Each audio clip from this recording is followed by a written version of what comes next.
Hindi mo aakalain pero may ilang NBA players na hindi lang kakaiba sa laro, kundi pati ang mga alaga nilang hayop. Oo, tulad ng camel, tiger at sharks. Seryoso, kung akala mong ang pagiging milyonaryo ng mga basketball superstars ay nauuwi lang sa mga mamahaling kotse at relo, nagkakamali ka.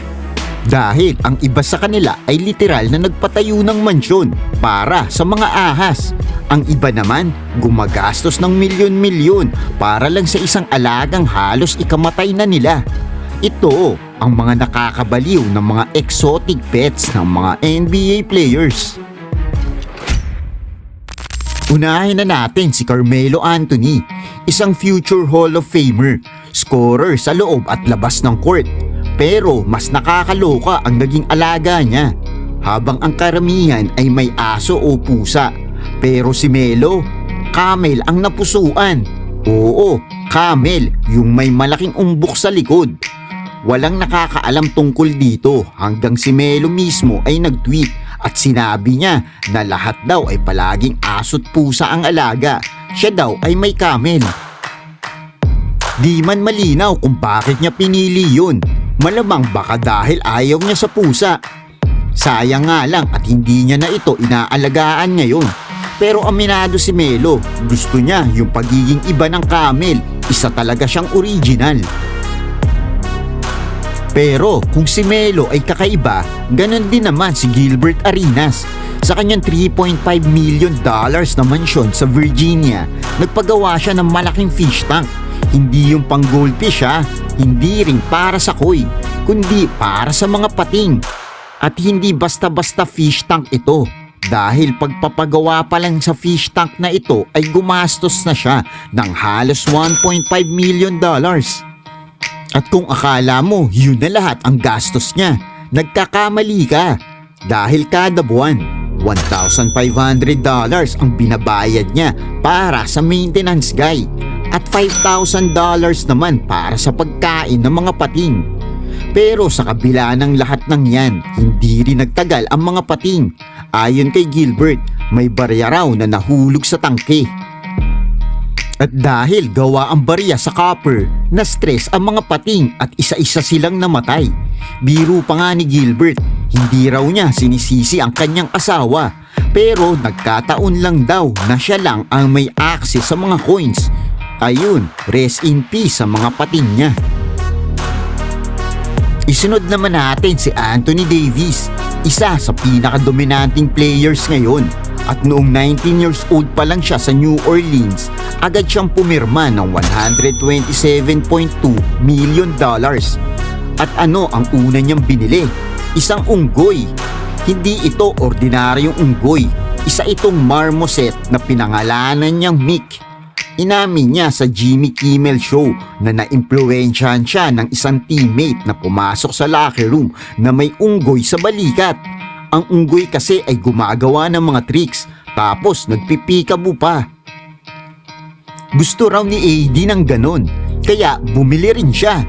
Pero laking gulat niya, ang unggoy na nabili niya hindi marunong ng kahit anong tricks. Walang peekaboo, walang cute-cute. Kaya matapos ang 1.5 taon, ibinalik niya ito sa teammate niya.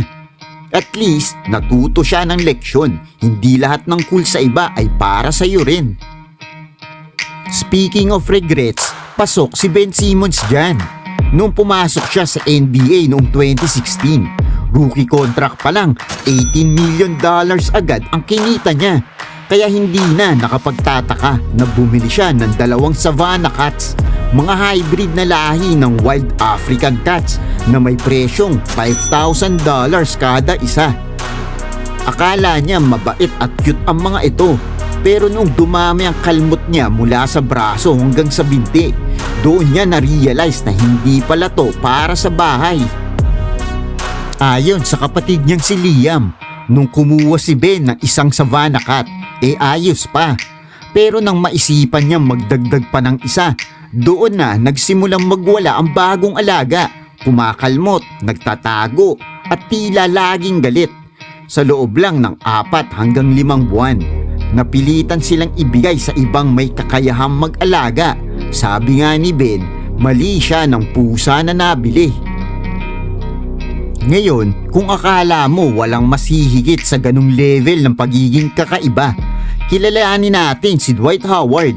Ang dating all-star ay certified reptile lover, at para mas maayos ang tirahan ng kanyang mga snake babies, nagpagawa siya ng custom snake mansion sa loob ng bahay niya. Nakita ito sa episode ng Tank sa Animal Planet, kung saan ipinakita ang dalawang malaking cage na may sariling lighting, ventilation, swimming area at jungle theme. May freshwater fish tank pa sa gitna at may logo ni Dwight. Magkano naman kaya yun? Ito ay may presyong $60,000. Tapos nang makita niya ito, parang batang tuwang-tuwa si Dwight. Para raw siyang may sariling Jurassic Park sa loob ng kanyang bahay. At syempre, hindi magpapahuli si Big Diesel, si Shaquille O'Neal. Sa sobrang yaman at kalokohan ni Shaq, hindi lang siya nagpatayo ng statue para sa sarili niya. Nag-alaga rin siya ng 2 white tigers. Hindi niya ito inilalagay sa kanyang bahay, buti na lang. Pero inalagaan niya ang mga ito mula noong mga cubs pa lang sila. Nakatira ang mga tigers ngayon sa isang farm sa Jacksonville, Florida, sa pangangalaga ni Tiger Dave. Ayon kay Shaq, muntik na siyang mapatay ng mga ito dati, pero hindi raw yun sapat para talikuran ang mga alaga. Aba, mabait pala talaga itong si Shaq ano. Kakaiba rin ang ating susunod dahil hindi lang palayaw ang Birdman kay Chris Andersen. Totoo rin yun sa kanyang lifestyle. Habang ang ibang NBA players ay may tiger o monkey, si Birdman ay nag-aalaga ng mga exotic birds tulad ng parrots at macaws. May mga ibon siyang may mga malalapad na pakpak at minsan dala pa niya ito sa mga interview. Para sa kanya, ang mga ibon ay tahimik pero may presence, tulad niya sa court. Ang bahay niya parang mini aviary, hindi lang siya lumilipad sa court. Pati bahay niya puno ng mga nilalang na may pakpak. Ngayon, kung akala mong wild na ang mga buhay ng mga NBA players, mali ka doon. Dahil minsan, mas mabangis pa ang mga pets nila kaysa sa mga kalaban nila sa court.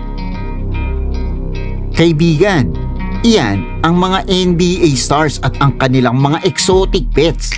May ibang NBA player ka pa bang alam na may exotic pets? At ano ang kanilang mga alaga?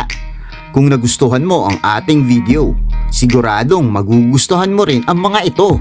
Click mo na. Salamat!